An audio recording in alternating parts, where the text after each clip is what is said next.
참여주님, 네, 사실 이렇게 많은 분들이 오실지 몰랐어요. 그래서 처음에 이제 일단 기도부터 하겠습니다. 성부와 성자와 성령의 이름으로 아멘. 본초에 가득하신 마리아님과 성서 주님께서 함께 계시니 아들 중에 복되시며 태중의 아들 예수님과 복되시나이다. 천주의 성모 마리아님, 이제와 저희 죽을 때 저희 죄를 위하여 빌어주소서. 아멘. 성부와 성자와 성령의 이름으로 아멘. 참예수님. 예수님. 그래서 사실은 제가 이제 강의를 계획할 때는 한 2, 30명 정도 생각을 했습니다. 그래서 되게 소소하게 이제 가벼운 마음으로 이제 진행을 하려고 했는데 하다 보니까 이제 일이 커졌네요. 세상 일이 이제 제 뜻대로 진행하려고 하는데 그 또한 주님의 뜻이겠죠.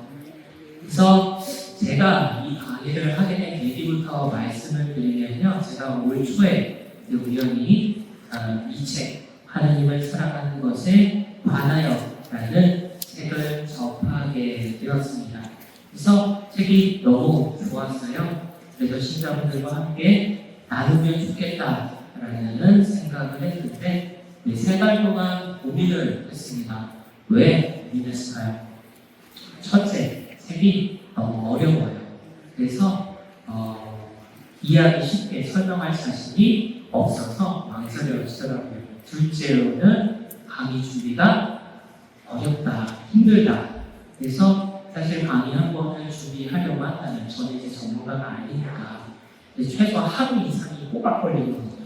그래서 3달을 고민했죠. 그러다가 이제 결정을 내려야 할 순간이 왔습니다. 왜냐면 이제 시간이 얼마 남지 않았거든요. 그래서 그런데도 맞이 노선의 날이 있었는데 그날 이렇게 전례 준비를 하는데 그날이 성 베드나르도 축일이더라고요. 그래서 그때 생각을 했죠. 이거는 하라는 소리구나. 그래가지고 결국 하기로 했습니다. 그런데 강의에 앞서서 양해를 구할 부분이 있습니다. 첫 번째로 강의가 어려웠습니다. 원문을 나중에 집에 가서 읽어보시면 아시겠지만 원문 자체가 어려워요. 굉장히 함축적으로 들어가 있어서 길이가 볼 때 원문 길이가 이제 전체 원문 길이가 그렇게 길지 않은데도 불구하고 어렵습니다. 그래서 물론 저는 이제 최대한 쉽게 설명해드리려고 노력을 할 거예요. 고민 부분을 해봤는데 여하튼 그럼에도 불구하고 어려울 수가 있어요. 그러나 그건 제 최선이니까 이해해 주시면 좋겠고, 그리고 두 번째로 제가 틀릴 수 있다. 제가 이제 교과학 전공자가 아니기 때문에 틀릴 수가 있어요. 그리고 그 원문에 대한 이해는 제가 받아들인 이해이기 때문에 그냥 함께 공부한다 생각하시고 틀렸다라고 한다면 그 부분에 대해서 이렇게 다시 공부 스스로 하시면서 확인해 보시는 것도 좋을 것 같습니다. 그래서 앞으로의 강의를 어떻게 진행할 거냐면요, 저희가 먼저 원문을 함께 소리내어서 읽을 겁니다. PPT에다가 이렇게 쏴드릴 텐데 그걸 보셔도 되고 아니면 나라들이 유일거를 참고하셔도 됩니다. 그래서 일단 그 원문을 내가 읽는 게 필요하고요, 중요해요. 그래서 그 원문에 있는 이제 아름다움이 있으니까요, 그걸 함께 읽어볼 거고, 그 뒤에 이제 원문의 핵심 질문과 내용을 간략하게 해설할 겁니다. 그리고 구절별로 정리하고 풀어서 설명드릴 거예요. 그래서 기대하신 강의 방법과 조금 다르실 수 있습니다. 강론하듯이 완전히 이렇게 풀어서 설명해 주길 바라실 텐데, 이번 강의는요, 원문의 흐름을 따라가면서 설명하는 방식으로 하도록 하겠습니다. 그게 저 지금으로서는 최선의 방법이기 때문이죠. 그리고 번역본에 사용된 성경은 불가타 성경의 직역입니다. 그래서 성 예로니모가 라틴어로 번역한 성경인데 한국 천주교 주교의 성경은 불가타 성경을 참고하긴 했지만 불가타 성경을 기본으로 해서 번역하지는 않았어요. 그러다 보니까 같은 성경인데 이제 표현이 조금 다를 수 있습니다. 그래서 그럼에도 불구하고 불가타 성경을 직역한 이유는 베르나토 성인이 불가타 성경을 사용했어요. 그래서 그리고 그 불가타 성경이 아니면 설명이 안 되는 부분이 있습니다. 그래서 불가타 성경을 그대로 직역했으니까 아니 이거 우리 성경이랑 조금 다른데? 라는 생각이 드셔도 다른 성경이구나 라는 걸 기억해 주시면 좋겠습니다. 사실 우리는 이 강의로 두 가지만 알면 됩니다. 뭘 알면 될까요? 하느님과 나만 알면 돼요. 왜냐하면 신앙의 핵심은 하느님과 나 사이의 관계에 있기 때문이죠. 그래서 문제는 내가 하느님도 모르고요, 나 자신에 대해서도 모른다는 데 다른 점에 있는 거죠. 그래서 나 자신을 객관적으로 보기도 어렵고요. 그렇고 하느님은 내 눈에 보이지도 않습니다. 그런데 이제 이 강의 내용 자체는 하느님과 나에 대해서 그리고 그 관계에 대해서 쭉 설명을 드릴 텐데 강의가 잘 안무하다 할 수 있어요. 그래서 이제 방법을 담고 있습니다. 객관적으로 나를 보여주고 보이지 않는 하느님을 보여드리기로 했습니다. 어떻게? 이걸 통해서 큰 곰인형은 하느님입니다. 하느님이에요. 작은 곰인형은 그죠, 나죠. 턱받이 하고 있잖아요. 나는 아이라는 건데 납니다. 그래서 사실 하느님을 이제 보이는 형태로 표현한다는 것은 위험한 일이긴 해요. 그래서 역사에서 성화상 논쟁이 일어나기도 했는데 그러나 이제 신자분들이 쉬운 이해를 위해서 인형에 빗대서 설명하도록 하겠습니다. 그래서 곰인형 포근해 보이죠? 그래서 하느님이 포근한 분이라서 곰인형으로 골랐습니다. 사실 토끼 인형과 곰인형 둘 중에서 고민을 했는데 그리고 동시에 하느님과의 나와의 관계를 두 가지로 정의할 거예요. 부모와 자녀 그리고 신랑과 신부. 그래서 그 관계를 이 곰인형들을 통해서 설명할 겁니다. 그래서 큰 곰인형은 하느님이자 부모이자 신랑이고요. 작은 곰인형은 나이자 자녀이자 신부인 겁니다. 그래서 우리끼리의 약속이니까 기억하시면 돼요. 그래서 제가 설명하는 도중에 곰인형을 흔들고 있으면 나를, 자녀를, 신부를 말하는 거구나 라는 걸 아시면 되고요. 내가 이 큰 곰인형을 흔들고 있으면 하느님이자 부모이자 신랑이구나 라는 것을 아시면 되겠습니다. 강의를 이제 시작하도록 할게요. 곰인형이 포근해서 안고 있어도 좋긴 하네요.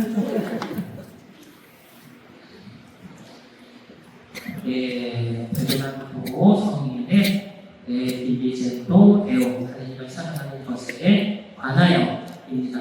그래서 저희 후달라 1 원문을 함께 읽어보도록 하겠습니다. 1절에서 4절까지 말씀이에요.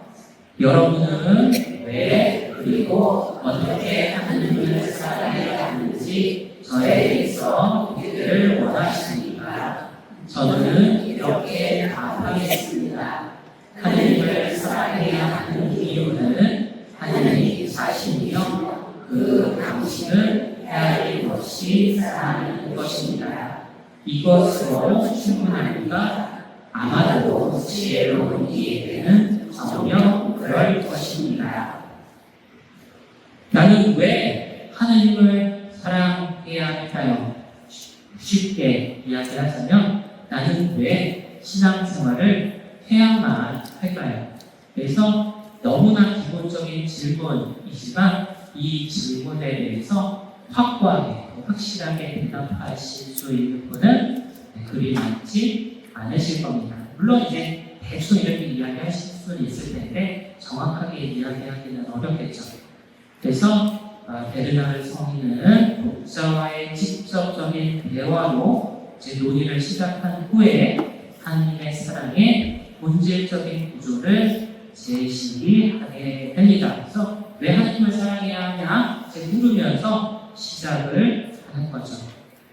그래서 베르나르는 왜와 어떻게 하나님을 사랑해야 하는지 묻는 두 가지 질문으로 시작합니다. 이중 질문이라고 할 수 있죠.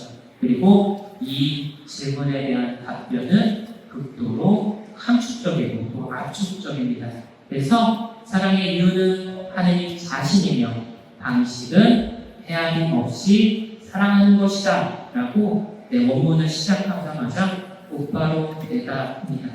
이 답변은 하느님 사랑의 절대성과 무한성을 동시에 제시하는데 하느님의 사랑은 원인이자 목적이 되는 것이죠. 그래서 이 질문은 부모를 왜 사랑해야 하냐라는 질문과 같습니다. 부모를 왜 사랑해야 하나요? 부모니까요. 그렇다면 부모를 어떻게 사랑해야 할까요? 조금만 사랑하면 될까요? 헤아림 없이 사랑해야 합니다. 마찬가지로 주님을 왜 사랑해야 하냐라는 질문에도 같은 답이 나와요. 왜? 주님이니까. 그렇다면 주님은 어떻게 사랑해야 하냐? 헤아림 없이 사랑해야 한다라고 방법을 이야기할 수 있는 거죠. 그래서 사실 시작하자마자 질문에 대한 답변이 나와요. 왜 사랑해야 되는지 그리고 어떻게 사랑해야 하는지에 대해서 답이 나오게 되는데요. 이것으로 충분하냐라는 질문을 이제 던지는데요. 답변의 간결함이 모든 이에게는 충분하지 않을 수 있다라는 것을 암시합니다.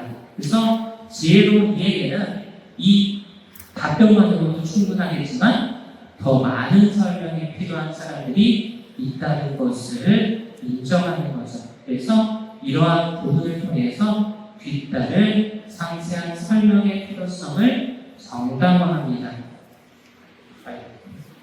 자꾸 넘어가네요. 여러분은 지혜로운 이인가요? 그런 거 아니라고요. 그래서 사실 지혜로운 이라면 여기서 강의를 끝마치면 됩니다. 왜냐하면 이미 답이 나와 있으니까요. 그런데 충분하지가 않아요. 그래서 저를 포함해서 우리 모두는 지혜로운 이에 해당하지가 않습니다. 그래서 더 많은 설명이 필요한 거죠. 그래서 이 단락에서 베르나르는 질문을 던집니다. 그래서 왜 하나님을 사랑해야 하냐? 라는 질문에 답은 하나님이다 라고 대답을 한 거고요.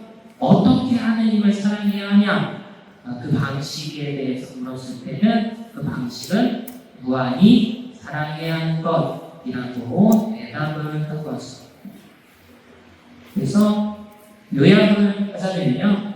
베르나르는 하느님 사랑의 이유는 하느님 자신이며 그 방식은 한계없는 사랑이라는 명제를 제시합니다. 이 간결한 진리는 지혜로운 이에게는 충분하지만 더 많은 설명을 필요로 하는 이들을 위해서 확장할 필요가 있다라고 시사를 하죠. 두 번째 단락으로 넘어갈게요. 함께 소리내어서 읽어보도록 하겠습니다.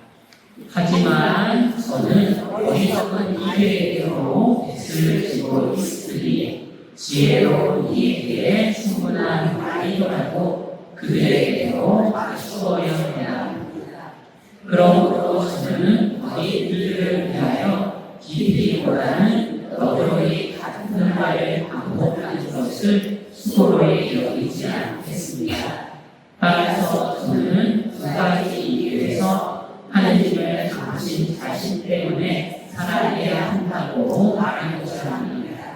즉 이보다 더 정의로운 일도 없으며 이보다 더 유익한 일도 없기 때문입니다. 그래서 베르나르는 달라에서 제시한 간결한 명제가 답변이 모든 사람에게 충분하지 않을 수 있다라는 것을 인정한 다음에 이제 사목적인 책임감에서 더 상세한 설명의 필요성을 이야기합니다. 그래서 그 이유를 성경에 빗대서 이야기하죠. 저는 어리석은 이들에게도 빚을 지고 있으니 라고 표현을 하는데요. 로마서 1장 14절을 암시합니다. 그래서 바오로가 나는 그리스도인에게도 야만인에게도 지혜로운 이에게도 어리석은 이에게도 빚을 지고 있습니다 라고 한 것처럼 모든 이에게 빚을 지고 있으니 설명할 의무가 있다 라고 이야기를 하는 거죠. 그래서 지혜로운 이에게 충분한 설명도 어리석은 이들에게 맞춰서 확장되어야 한다라고 이야기를 하는 거죠. 내가 빚을 졌습니다. 빚을 어떻게 해야 할까요? 빼먹어야 할까요? 갚아야죠. 그래서 베르나르도 자신이 빚지고 있다고 언급하면서 그 빚을 갚겠다라고 이야기를 하는 거죠. 그래서 사실 여기 부분과는 상관이 없지만 나는 빚진 존재입니다. 나는 뭘 빚졌을까요? 사랑을 빚진 존재죠. 그렇다면 그 사랑을 누구에게 빚졌을까요? 네, 하느님께 빚졌겠죠. 그래서 하느님께 그렇게 빚을 졌으면 어떻게 해야 할까요? 베어 먹어야 할까요? 갚아야 할까요? 갚아야 하죠. 그래서 우리가 사랑해야 하는 이유는 내가 하느님께 사랑을 빚졌기 때문입니다. 그렇다고 해서 하느님이 이제 사랑 빨리 갚으라고 이제 목적하시는 건 아닌데요. 네, 그러야 마땅하기 때문입니다. 그래서 이 내용은 나중에 뒤이어서 살펴보도록 할게요.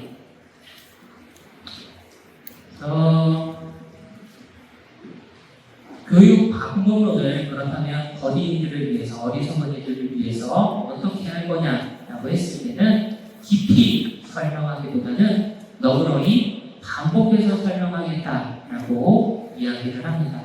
그래서 교육적으로 배려를 하는 거죠. 그래서 깊이와 너비에 대해서는 신학적으로 이제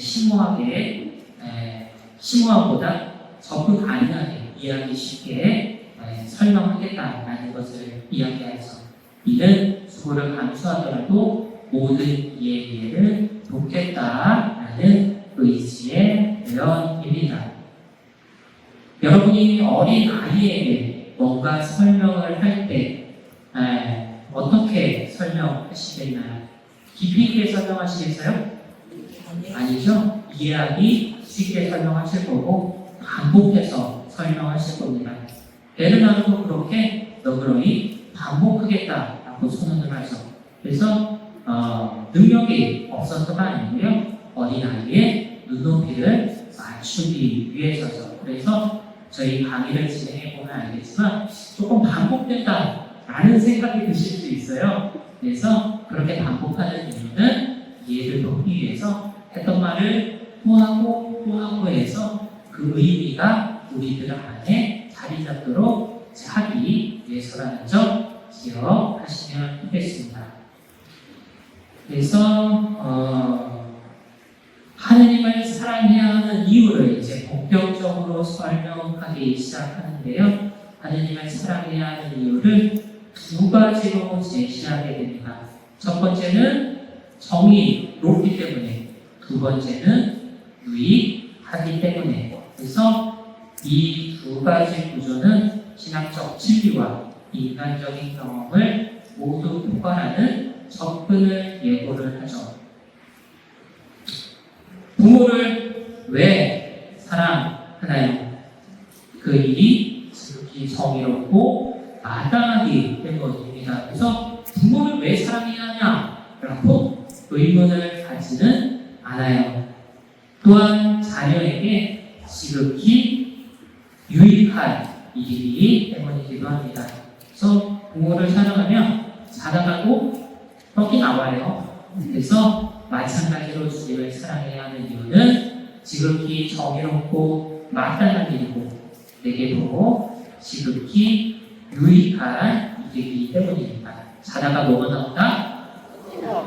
은총이 나온다. 떡이 나오지 않아요. 근데 사실 떡이 나오기도 해서 우리가 있을 때마다 떡이 나오기 아닌가요? 그래서 정리를 해보자면 지혜로운 이에게는 이제 간결한 진술을 하고 깊이 있게 접근을 하겠지만 어리석은 이들에게는 광범위하고 확장해서 넓게 설명할 겁니다. 그래서 모든 이에게 이제 이야기를 하는데 두 가지 이유로 하느님을 사랑해야 한다라고 이야기를 하는 거죠. 큰 갈래를 제시를 한 거예요. 정의롭거나 유익하거나. 그래서 베르나르는 로마서를 근거로 해서 모든 이에게 복음을 전할 사목적 의미를 강조하면서 깊이보다는 너그러운 방법을 통해 더디 이들도 이해할 수 있겠다고 선언합니다. 그리고 하느님 사랑이 정의롭고도 유익하다는 이중 논증 구조로 제 설명을 이어갈 것을 예고하는 거죠. 다음 원문 함께 읽어보도록 하겠습니다. 실로 하느님에 관하여 왜 그분을 사랑해야 하는지 물을 때 이는 두 가지 의미를 갖습니다. 즉 의문의 핵심이 무엇인지 의심스러울 수 있습니다. 하느님을 그분 자신의 어떠한 공로 때문에 사랑해야 하는지 아니면 분명 우리의 어떠한 이익 때문에 사랑해야 하는지 아닙니다. 물론 저는 두 가지 모두에 똑같이 답할 것입니다. 그분을 사랑해야 할 합당한 이유로는 그분 자신 외에는 다른 어떤 것도 떠오르지 않습니다. 먼저 공로에 대해서 살펴봅시다. 참으로 그분께서는 우리에게 큰 공로를 세우셨으니 공로 없는 우리에게 당신 자신을 내어주셨기 때문입니다. 그분인들 당신 자신보다 더 좋은 것을 무엇을 주실 수 있겠습니까? 그러므로 하나님을 사랑해야 하는 이유를 물으며 그분의 공로를 찾는다며 이것이 그 뜻입니다. 곧 그분께서 먼저 우리를 사랑하셨다는 것입니다. 그래서 베르나르는 앞단락에서 이중 논증 구조를 예고한 후에 논증 공로냐 이익이냐라는 것을 예고한 후에 이 질문의 이중적인 의미를 이제 상세하게 분석하고 하느님의 공로 차원에서 이제 첫 번째 논증을 전개해 나가게 됩니다. 그래서 왜 하느님을 사랑해야 하는가라는 질문은 두 가지의 의미를 함축합니다. 하느님의 공로 때문인가 아니면 나의 이익 때문인가. 그래서 이 부분은 하느님을 사랑해야 하는 근거가 하느님에게 있는가 아니면 나에게 있는가를 이제 모두 고려해서 접근하는 것을 의미합니다.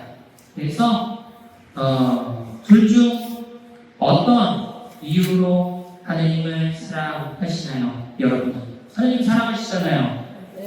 그러면 하느님의 공로 때문인가요? 아니면 나의 이익 때문인가요? 어떤 때가 더 많으신 것 같으세요?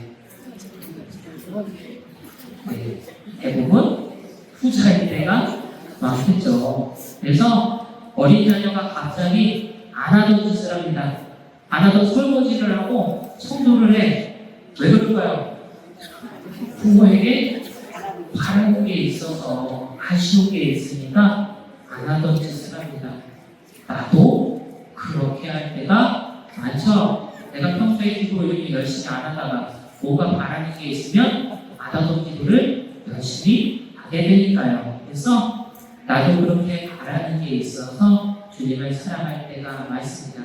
그래서 전자의 공로가 생소할 때가 있어요. 공로 때문에 사랑하는 때가 그렇게 많지 않기 때문이죠.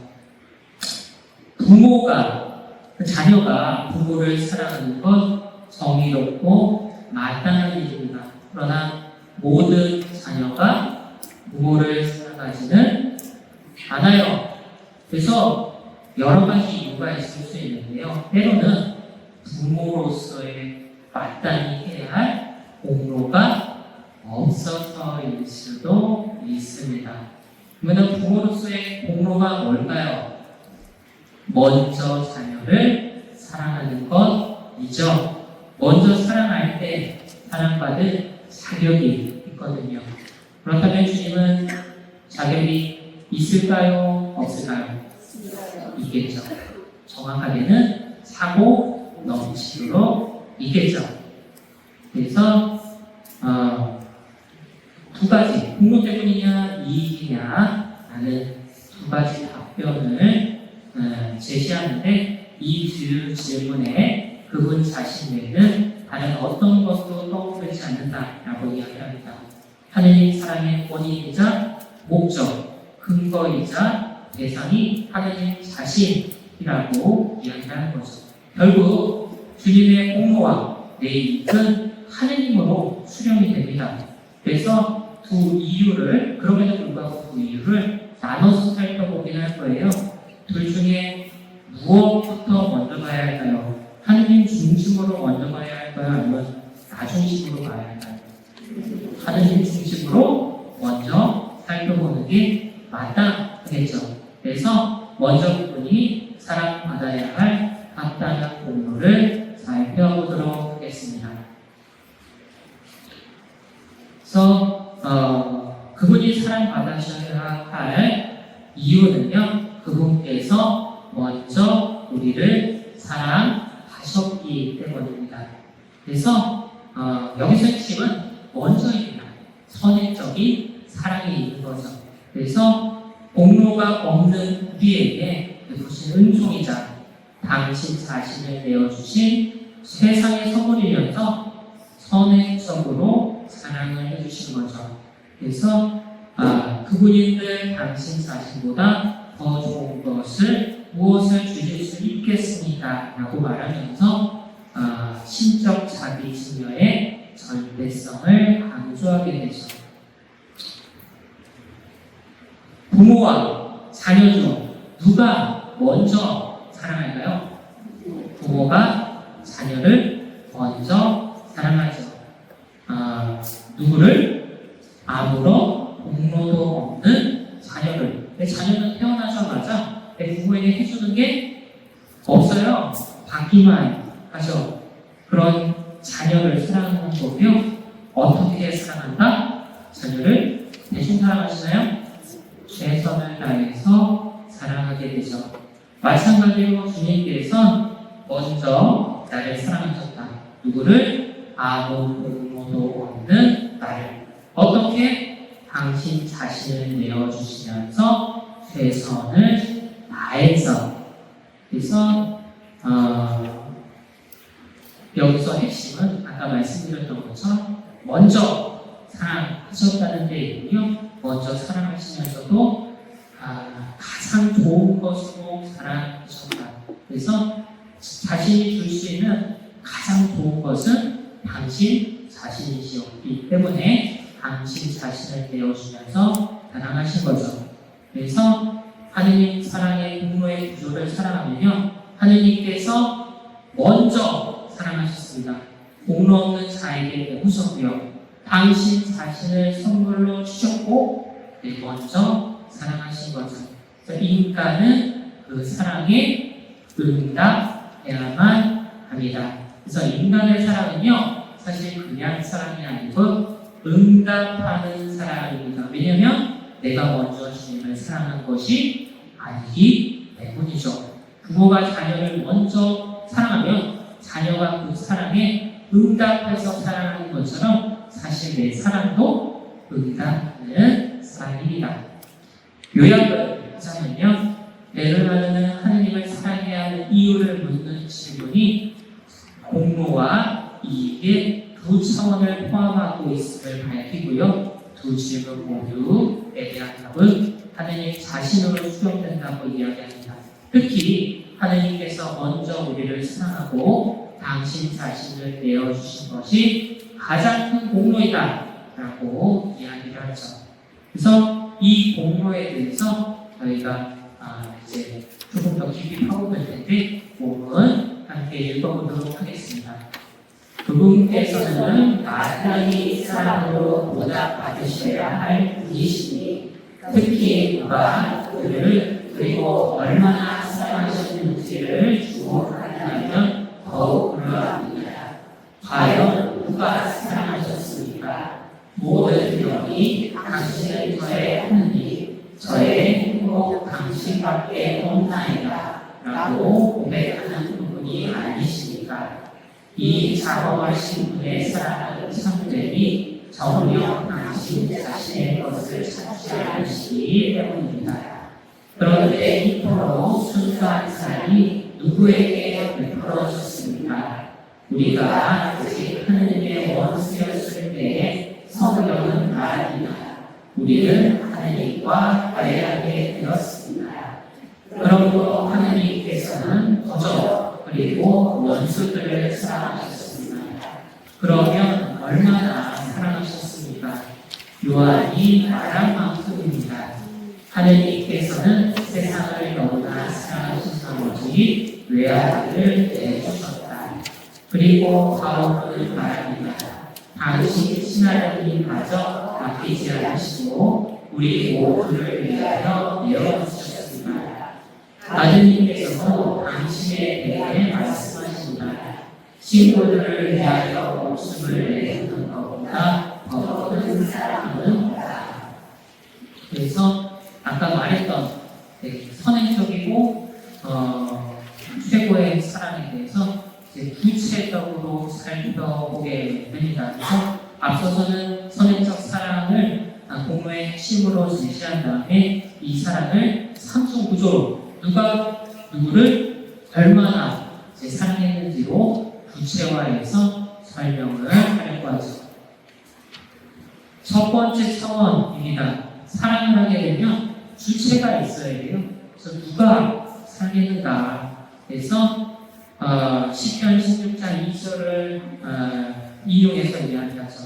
모든 영이 당신은 저의 하느님, 저의 행복, 당신밖에 없나이다 라고 고백하는 부분이 사랑의 주체다라고 이야기합니다. 그래서 장엄하다라고 이야기하는데요. 절대적이고 초월적인 하느님이면서 그분의 사랑이 어떠냐면 순수하다라고 이야기합니다.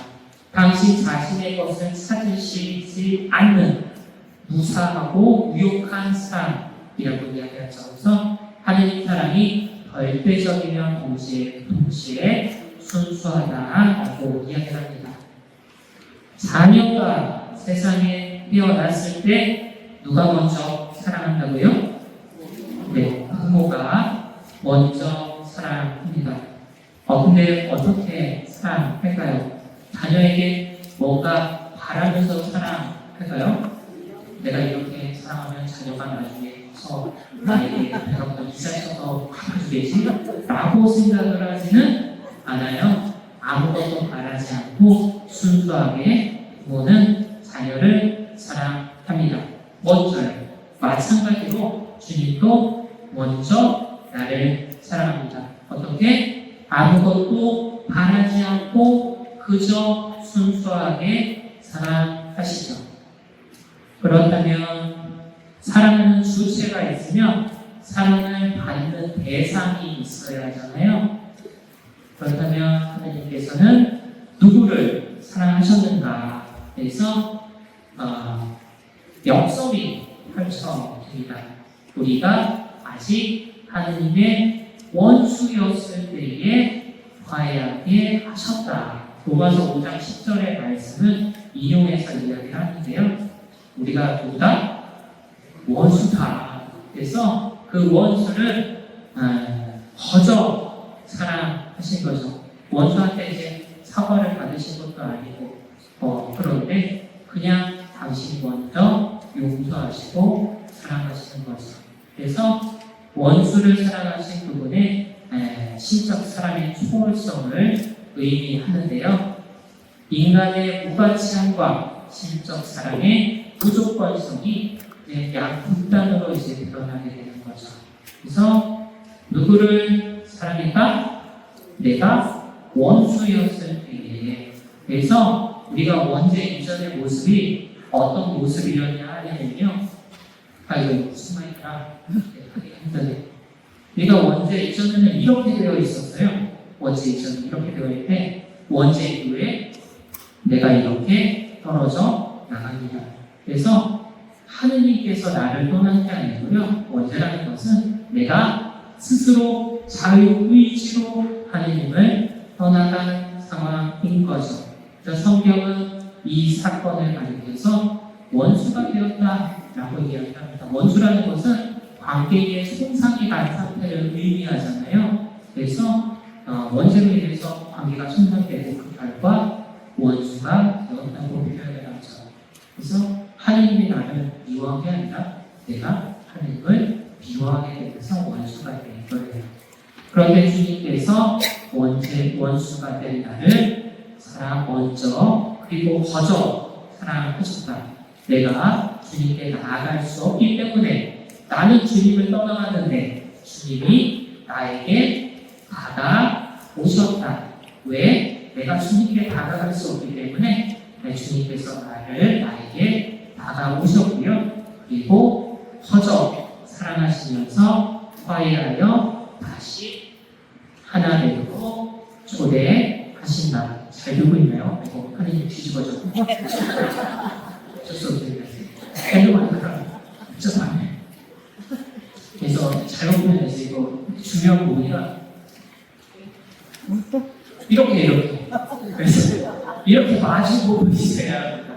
그래서 신학에서는 이걸 가리켜서 직관이라고 합니다. 시복직관. 그래서 마주보는 게요 그냥 마주보는 것이 아니라 이렇게 하나 되어서 마주보고 있는 상태를 얘기하죠.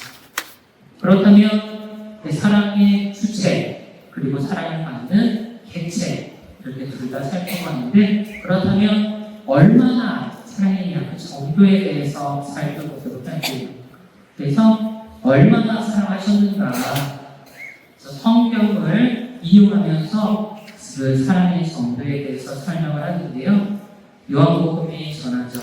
하느님께서는 세상을 너무나 사랑하신 나머지 외아들을 내주셨다. 요한복음 3장 16절이고요. 로마서 8장 32절의 말씀을 빌어서 당신 친아들님마저 아끼지 않으시고 우리 모두를 위하여 내어주셨다. 그리고 요한복음 15장 13절을 빌어서 친구들을 위하여 목숨을 내놓는 것보다 더 큰 사랑은 없다. 그래서 외아들 친아들님 목숨으로 정신적으로 나아가면서 그분 사랑이 얼마나 큰가에 대해서 대변하는 이야기를 합니다. 가끔 부모들이 이런저런 이유로 목숨을 걸고 자녀를 낳는 경우가 있습니다. 왜 그럴까요? 아이를 자기 목숨보다 더 사랑하기 때문이죠. 마찬가지로 주님도 나를 당신 외아들과 친아들님을 내어줄 정도로 사랑하고요. 팔 쪽, 다리 한쪽 내어주는 게 아니라 그분 전체를, 그분 목숨마저 내어줄 정도로 크게 사랑하셨다라고 할 수가 있겠죠. 내용을 정리해보면요. 누가 사랑했나? 장엄하신 하느님께서 사랑하셨고요. 누구를 사랑했냐? 원수였던 우리를 사랑하셨다. 그래서 얼마나 사랑했냐? 아들을 내어줄 정도로 사랑하셨다. 그래서 요약을 하자면 베르나르는 하느님의 선행적 사랑을 세 가지 차원에서 구체화합니다. 장엄하신 하느님이 원수였던 나를 외아들을 내어주신 만큼 사랑하셨다. 이 구조는 성경 인용을 통해서 사랑의 초월성과 극한성을 증명합니다. 그래서 대비가 되죠. 하느님은 장엄하신 하느님인데 나는 원수였던 하느님인 거죠. 그 간극이 정말로 이제 넓은데 그 간극이 넓은 만큼 그분의 사랑도 크다는 것을 의미하죠. 그래서 자녀가 이쁜 짓 하면서 이렇게 하면은 부모도 그 이쁜 짓 하는 자녀가 사랑스러울 거예요. 그런데 이제 그 자녀가 자꾸 이제 잘못된 짓만 하고 못된 짓만 해요. 그러면 이제 사실은 사랑이 그래도 사랑하시죠? 그런데 이제 그 사랑이 조금 덜 갈 수가 있는데 이제 그 양극단에 있음에도 불구하고 주님께서는 나를 거저, 먼저, 그리고 최고의 사랑으로 사랑하셨다. 그래서 다음 부분을 함께 읽어보도록 하겠습니다. 이렇듯 의로우신 분께서는 불경한 자들에게서 지극히 높으신 분께서는 비천한 자들에게서 전능하신 분께서는 나약한 자들에게서 사랑받을 공로를 세우셨습니다. 그러나 누군가는 말할 것입니다. 이는 성경 사람들에게서 그러하지만 천사들에게서는 그렇지 않다. 사실입니다. 그럴 필요가 없었기 때문입니다. 하지만 그러한 공격에 처한 인간을 보시는 분께서는 천사를 그러한 공격에서 지켜주셨습니다. 그리고 인간들을 사랑하시어 그들이 그러한 상태에 머물지 않도록 만드신 그분께서는 똑같이 사랑하심으로써 천사들에게는 그러한 상태가 되지 않도록 해주셨습니다. 그리고 불량적으로 함께 읽어보면요.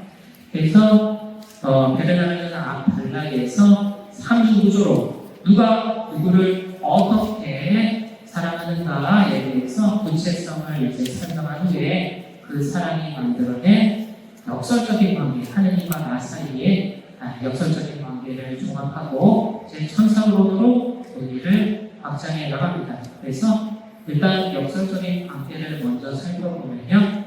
의로우신 분께서 불경한 자들을 사랑하시고요. 지극히 높으신 분께서 비천한 자들을 사랑하고 전능하신 분께서 나약한 자들을 사랑하셨죠.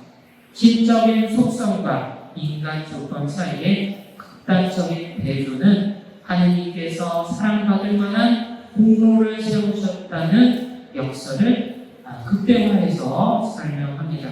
그래서 이 대조를 통해서 은총의 절대적인 무상성과 하느님 사랑의 초월성을 강조하는 거죠. 의롭고 지극히 높으며 전능하신 분이 누굴까요? 나일까요? 네, 하느님이겠죠. 그렇다면 불경하고 비천하며 나약한 자가 누굴까요?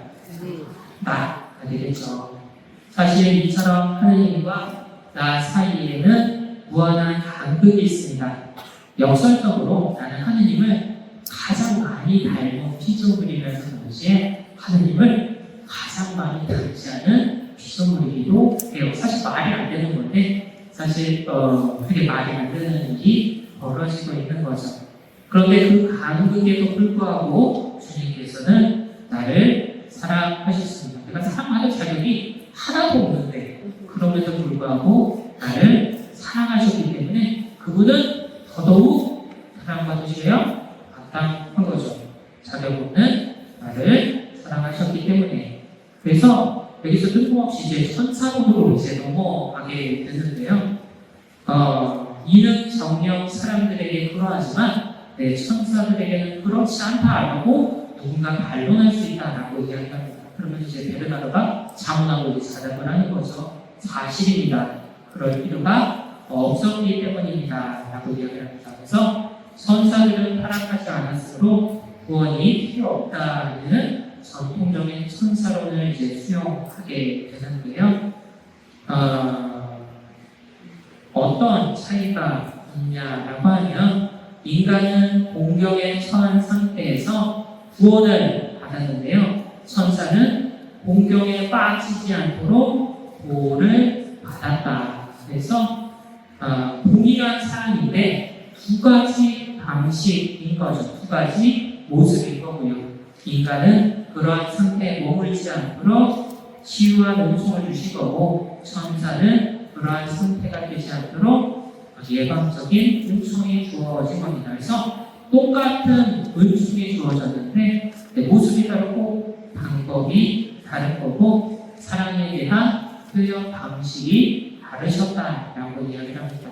그래서 부모가 물에 빠진 자녀를 보고 이제 물에서 이렇게 건져내는 일과 자녀가 물에 빠지지 않도록 보호해준 일의 본질이 서로 다를까요? 본질은 같아요. 자녀를 사랑하기 때문에 한 행동이기 때문이죠. 마찬가지로 주님께서는 인간을 물에서 건져내시고 천사는 물에 빠지지 않도록 보호했다라고 할 수 있습니다. 그래서 똑같은 사랑이자 은총으로서 단지 방식만 다른 것이죠. 비유하자면 이제 부모가 물에 빠진 인간을 물에서 건져내려고 하는 일과 물에 빠지지 않도록 보호해준 일은 똑같은 은총이자 사랑이라고 할 수 있는 거죠.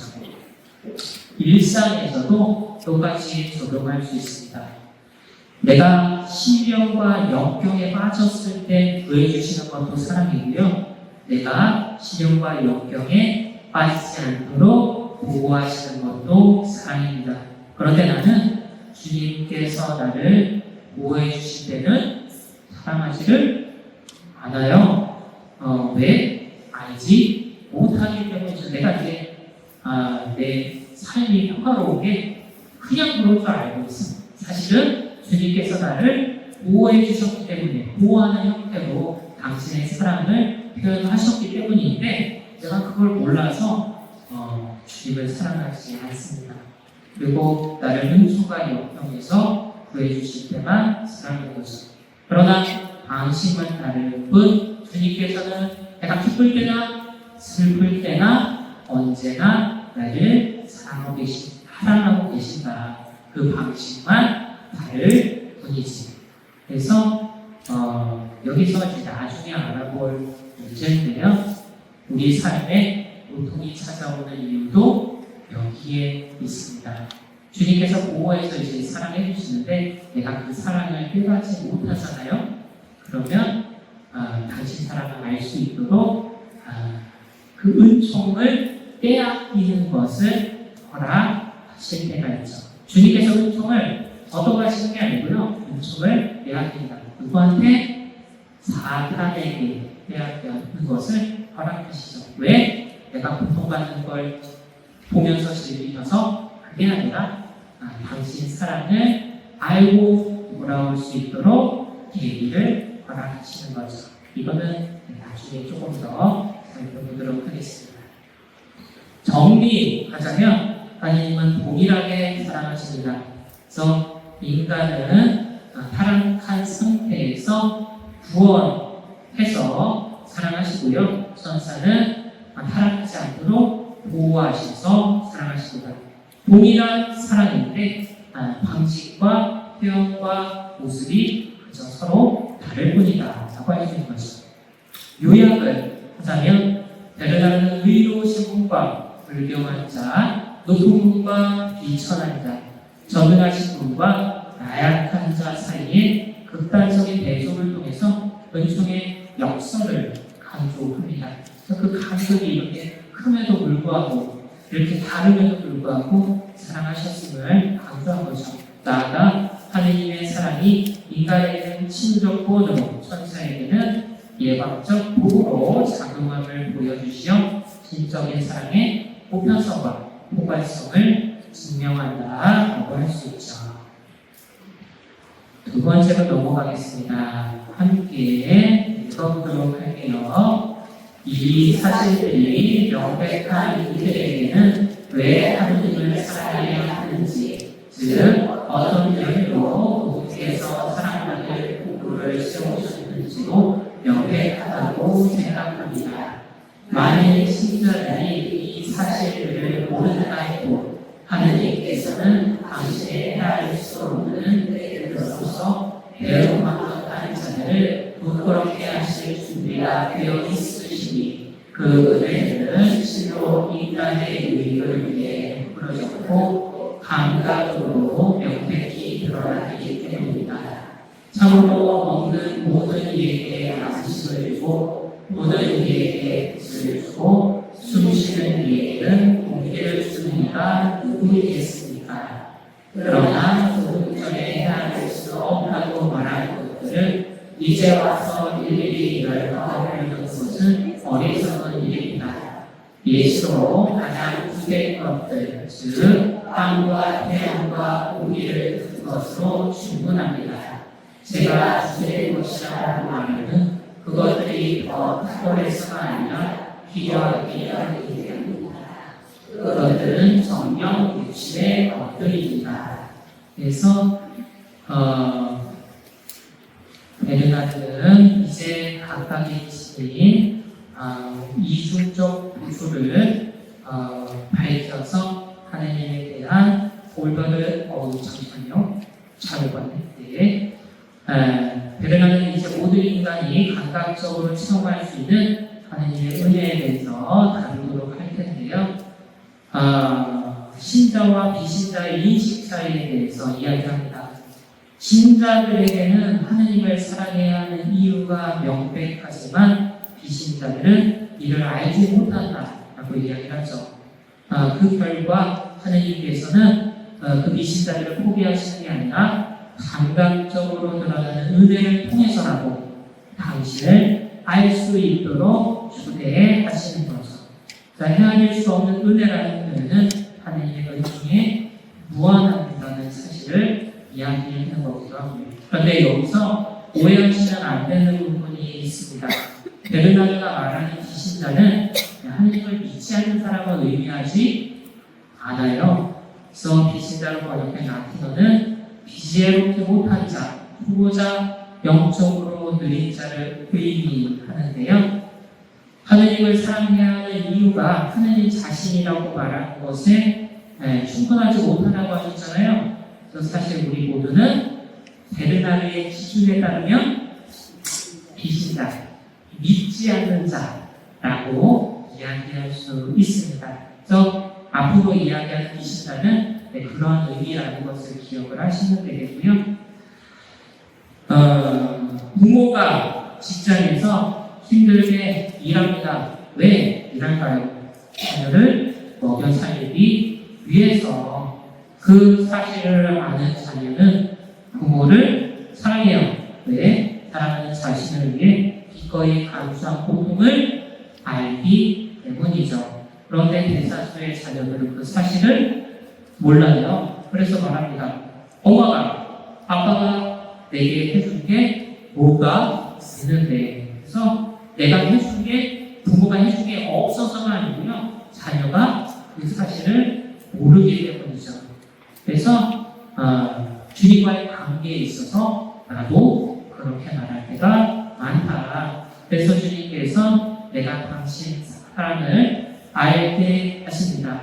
그래서 사실은 십자가에 매달려 있는 그 십자 고성을 바라보면서 내가 그 사실을 알아야 되는데 그 사실이 그 사랑이 내게 와닿지 않을 때가 있어요. 그래서 감각적으로 내 육체로서 느낄 수 있는 것을 통해서 그 사랑을 깨닫게 하시는 거죠. 그래서 베르나르는 수사 의무문을 통해서 일상의 필수품들을 제시합니다. 먹는 모든 이에게는 양식을, 보는 이에게는 빛을, 숨쉬는 이에게는 온기를. 그래서 이 세 가지 모두는 인간에게 예외 없이 필요한 것으로서 모두에게 예외 없이 주어지죠. 그래서 하느님 은혜의 보편성을 증명하는 것이라고 할 수 있습니다.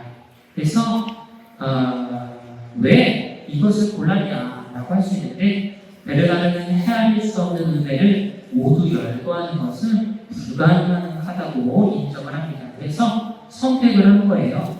빵과 태양과 공기라는 가장 주된 것들만 예시로 듭니다. 이것들이 주된 이유는 탁월하고 무얼해서가 아니라 반드시 필요하기 때문입니다. 그래서 그럼에도 불구하고 이것은 육체적인 차원에 머무르는 선물뿐이다 라는 것은 인정하는 거죠. 그래서 철없는 자녀가 말합니다. 엄마가, 아빠가 내게 도대체 해준 게 뭐가 있는데? 그러면 엄마랑 아빠는 뭐라고 대답할까요? 처음부터 끝까지 내가 해준 것을 이제 A4 용지에 적을 붙이겠어요? 그렇지 않죠. 왜냐하면 그 모든 것을 열거하는 것은 불가능하기 때문입니다. 그래서 필수적인 것만 알아야 하는 거죠. 뭐라고 말하냐면 이제 내가 입혀주고 먹여주고 재워주는데 도대체 뭐가 해준 게 없어 라고 이야기를 하실 겁니다. 아시나요? 마찬가지로 주님께서는 헤아릴 수 없는 은혜를 베푸셨지만 베르나는 필수적인 것만 거론을 해요. 애초에 그게 없었으면 내가 살아남을 수가 없기 때문에. 그리고 주님께서 더 큰 선물을 주셨다는 것도 거론하죠. 일단 정리를 해보면요, 주님의 은혜의 공명을 살펴보면 먹는 모든 이에게는 양식을 줘서 생존할 수 있도록 하셨고, 보는 모든 이에게는 빛을 주셔서 내가 모든 것을 볼 수 있도록 하셨고, 숨 쉬는 이에게는 공기를 주셔서 내가 살아남을 수 있도록 하셨죠. 그런데 이 모든 선물의 공통점이 뭐다? 내 육체에 주어진 선물이다. 요약을 하자면요, 베르나는 하느님의 은혜가 신자뿐만이 아니라 비신자들도 믿지 않는 이들에게도 감각적으로 인지할 수 있는 일상의 필수품들을 통해서 드러난다라고 이야기합니다. 이러한 육체적 은혜들이 타고나서가 아니고요, 필수적으로 중요하며 모든 인간에게 보편적으로 주어진다는 점에서 모든 인간이 예외 없이 하느님을 사랑해야 한다는 것을 이야기하는 거죠. 그래서 보지 않는 사람 없고, 숨쉬지 않는 사람 없고, 먹지 않는 사람이 없으니까 그 모든 것이 주님으로부터 왔기 때문에 내가 그 사랑을 받았으면 받은 사랑을 돌려줘야 된다, 응답해야 한다라고 얘기를 하는 거죠. 이어서 이제 구원을 읽어볼게요. 자신보다 탁월한 자신의 복은 즉 영혼 안에서 더 뛰어난 성들을 찾아야 하니 그것을 바로 준엄과 지식과 법입니다. 저는 인간 안의 준엄을 자유의지라고 부릅니다. 이 의지 안에서 인간은 실로 다른 생물보다 뛰어날 뿐만 아니라 그들을 지배하는 권한을 받았습니다. 지식이란 자신 안에 있는 바로 그 준엄을 알아보되 그것이 자신에게서 비롯되지 않았음을 아는 것입니다. 또한 동일한 그것을 통해 자신을 존재하게 하신 분을 게으름 없이 찾고 찾았을 때 굳건히 붙드는 것입니다. 그래서 오늘 강의에서 가장 중요한 부분입니다. 지금까지 돌려주시고 호흡 조절하면 여기서부터는 집중을 하셔야 돼요. 왜? 가장 탁월한 친구에 대해서 살펴볼 것입니다. 그래서 일단 죄송하다는 말씀부터 먼저 드릴게요. 원래 제가 오늘 4장까지 하려고 했거든요. 지금 2장까지밖에 못했는데 오늘 적어도 3장까지 해야 됩니다. 그래서 오버가 될 수 있어요. 시간이 원래 제가 3, 40분 한다고 했는데 벌써 50분이에요. 제가 시간 계산을 못해서 오버가 될 텐데 급한 약속이 있거나 일이 있으신 분들은 먼저 일어나셔도 괜찮다. 왜냐면 제가 먼저 약속을 어겼기 때문에. 그래서 일단 오늘은 4장까지는 죽었다 깨어나면 안 될 것 같고 3장까지 살펴보도록 하겠습니다. 그래서 베르나는 앞단락에서 내 육체에 주어진 선물에 대해서, 은혜에 대해서 다룬 다음에 이제는 인간의 영혼 안에 주어진 더 탁월한 선물들인 존엄, 지식, 덕에 대해서 제시를 하고 알아보죠. 첫 번째, 영혼의 탁월성입니다. 사람은 자신의 육신보다 탁월한 부분인 영혼 안에서 더 뛰어난 성들을 찾아야 한다라고 이야기합니다. 그래서 그 성들의 핵심은 존엄, 지식, 덕 이런 부분은 세 가지라고 하는데요. 이 세 가지 개념은 영적 완성을 향한 성층적인 구조를 이룬다. 그래서 이 선물들이 탁월한 이유며 이 영혼에 주어진 선물들로 인해서 내가 하느님 나라를 누릴 수 있기 때문에 가장 탁월하다고 이야기합니다. 그래서 인간은 두 가지가 결합된 존재입니다. 육체와 영혼. 그래서 앞서 육체에 주어진 필수적인 세 가지 선물들을 알아보았는데요. 이제 영혼에 주어진 탁월한 세 가지 선물을 알아볼 겁니다. 그러나 영적 선물이 더 우월하다고 말하는데, 왜냐하면 그 선들이 나를 하느님으로 이끌고 그 이끌림으로 인해서 내가 구원에 이를 수 있기 때문이죠. 그리고 육체에 주어진 선물은 다른 생물들에게도 주어졌어요. 동물도 양식도 먹고 태양도 누리고 공기도 누리잖아요. 그런데 영혼에 주어진 선물은 오직 인간에게만 주어졌다. 그래서 다른 피조물들과는 구별되는 더 우월한 선물이기도 합니다. 그래서 첫 번째 살펴보면요, 존엄으로서의 자유의지입니다. 인간의 존엄은 곧 자유의지인데요. 이 자유의지는 인간은 다른 피조물보다 뛰어날 뿐만 아니라 그들을 지배하는 근거가 되기도 하죠. 그래서 창조 질서 내에서 인간의 특별한 위치를 규정하는 근본적인 요소라고 할 수 있죠. 인간이 왜 동물과 다르냐라고 했을 때는 자유의지가 있고 지배하는 권능이 있기 때문이다라고 이야기합니다. 부모와 자식이 닮을까요? 안 닮을까요? 닮죠. 그래서 보세요. 눈코입을 보세요. 닮았어요? 안 닮았어요? 똑같이 생겨 있습니다. 그래서 마찬가지로 나도 주님을 닮습니다. 그 닮음이 어디서 드러나냐면 바로 존엄에서 드러나죠. 주님께서 자유의지로 우리를 살아가시고 피조물을 다스리시는 것처럼 나도 그 자유의지로 주님을 사랑하고, 자유의지로 내가 하고 싶은 대로 하는 게 아니고 자유의지가 주어진 이유는요, 내가 그 자유의지로 주님을 사랑하도록 주어진 거고요. 그리고 피조물을 다스리는 권한을 닮았다라고 할 수 있죠. 그래서 지식을 살펴보면요, 지식은 자신 안의 존엄을 알아보는 것이면서 동시에 그것이 자신에게서 비롯되지 않았음을 아는 것입니다. 자기 인식과 자기 구정이 동시에 일어나는 참된 지식의 본질을 보여주죠. 이러한 지식은 인간을 겸손으로 이끌면서 동시에 창조주를 찾고 매달리게 합니다. 그래서 나는 눈코입이 있다는 걸 알죠. 그리고 그 눈코입이 어디서 왔는지도 압니다. 어디서 왔을까요? 나 스스로에서 비롯했을까요? 아니요. 부모에게서 왔습니다. 누가 봐도 여기서 왔어. 그러니까 그거를 부정할 수가 없는 거죠. 그러니까 마찬가지로 나는 존엄하다는 것을 알고 그 존엄함이 나에게서 비롯한 게 아니라 주님에게서 왔음을 알아야 합니다. 그렇게 아는 것이 바로 겸손이라고 할 수 있죠. 세 번째, 덕에 대해서 말할 텐데요.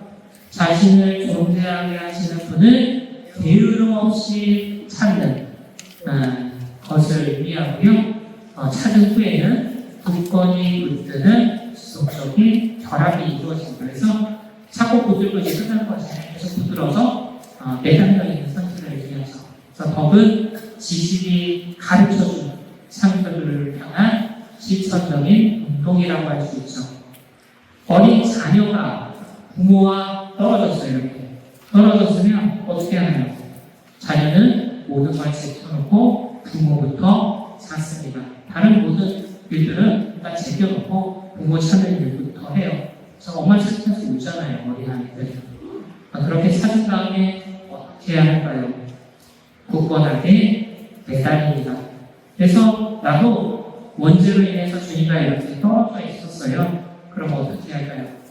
모든 일을 제쳐놓고 주님을 찾아야 합니다. 여기서 핵심은 게으름 없이 주님을 찾는 것이죠. 왜냐하면 우리는 대부분 게으름을 피우면서 주님을 찾지 않거든요. 그렇게 찾으면 어떻게 해야 한다?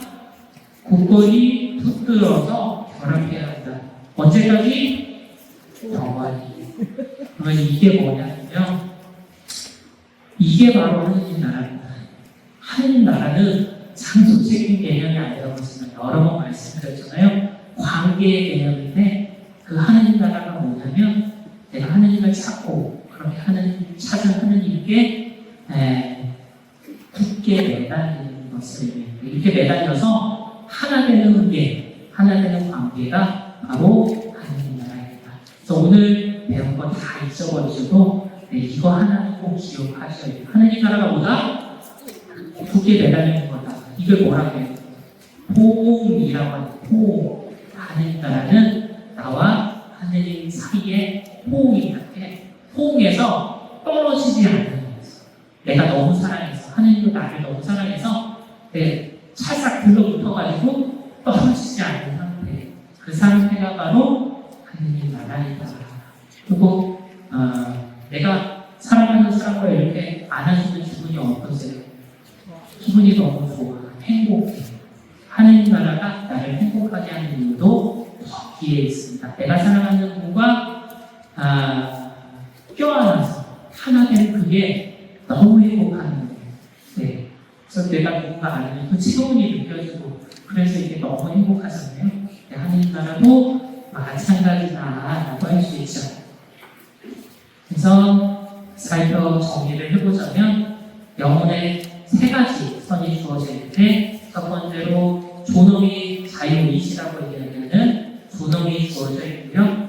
두 번째는 지식이 주어졌는데 자기에게 주어진 선을 알고 그 선이 자기에서 비롯하지 않았다는 것을 아는 지식을 알아서 지식이 있어서 그 지식을 통해 그 선이 나에게 있지 않기 때문에 그 선의 원천을 찾게 하는 것이 이 지식입니다. 그리고 마지막으로 덕은 그렇게 그 원천을 찾아서 그 찾은 것을 붙드는 것이 덕이라고 할 수 있죠.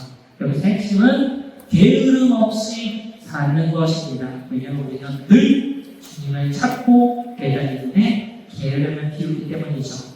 요약하자면 베르나르는 인간 영혼의 세 가지 탁월한 선을 제시합니다. 자유의지로서의 존엄, 자기 인식과 감정을 포함한 지식, 그리고 하느님을 찾고 붙드는 덕. 이 세 가지 요소는 점층적인 구조를 이루면서 인간을 창조주께 인도하는 영적 여정을 구성합니다. 인간을 구원으로 인도하는 여정을 이제 구성한다고 볼 수가 있겠죠. 3장입니다. 1장이 길었어요. 2장, 3장이 짧아요. 함께 읽어보도록 하겠습니다. 이 세 가지 이중적인 영혼을 지닌 것으로 나타납니다. 실제로 인간의 존엄은 본성의 뿐만 아니라 지혜의 운명으로도 드러납니다. 인간에 대한 두려움이 땅의 모든 생물에게 불리함으로 정해졌기 때문입니다. 지식 또한 이중적인 것이니 만일 우리가 바로 이 존엄이나 우리 안에 있는 다른 어떤 성이 우리 안에 있으되 우리 자신에게서 비롯되지 않았음을 한다면 그러합니다. 또한 것 자체도 똑같이 그말로 통치될 것이 만일 우리가 그들을 바라고 성령을 찾고 그분을 찾았을 때 불가능하게 그분에 불타한다면 그러합니다. 한 시간 제가 생각이 많아서 어떤 결정을 내리는지 고민하는 편인데 아무래도 너무 오버될 것 같습니다. 식사 약속 있으실 분들이 있을 것 같다는 생각이 지나가기 때문에 일단 오늘 여기까지 마무리하고요. 다음 주에 이제 3장부터 이어서 나아가도록 하겠습니다. 그래서 긴 시간 고생 많으셨고요. 다음 주에 꼭 이 크리에이티브를 가져오셔야 됩니다. 그래서 전략국과장님과 교육국과장님들이 이 힘들게 이제 프린트하고 오기 때문에 다음 주 왔을 때 이 프린트가 없어요. 꼭 잘 챙겨 오셔서 다음 주에 진행하도록 하겠습니다. 네, 도와주신 저녁과 좀 가끔까지 진심으로 감사드리겠고요. 마친 기도로 영광 공부하시겠습니다. 영광이 성과 성자 성령께 저와